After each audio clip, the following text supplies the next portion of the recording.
On travaille ici. Monsieur Célie a une dernière chose à ajouter. Non, j'avais juste un élément parce qu'il a été dit que...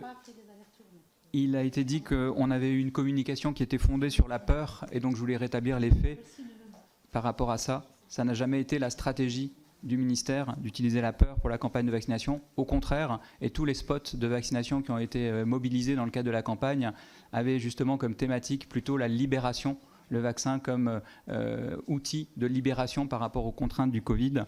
Et l'humour a aussi été mobilisé. Et d'ailleurs, le docteur Oumlil l'a mentionné, on a utilisé l'humour à certains moments dans la campagne de vaccination. Donc ce n'est pas vraiment synonyme de peur.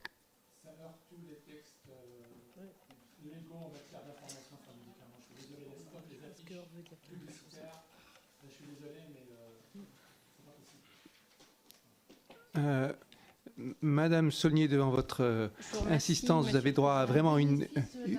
C'est le bénéfice du fait que vous aviez été ultra concise dans votre première intervention. Et je vais continuer à être ultra concise. Je voulais juste rajouter que le système le dispositif actif en fait et la proactivité à aller chercher de l'information montrent quand même des signaux beaucoup plus élevés que ceux qu'on a pu voir avec les systèmes passifs. Donc c'est vrai que ça c'est pour compléter votre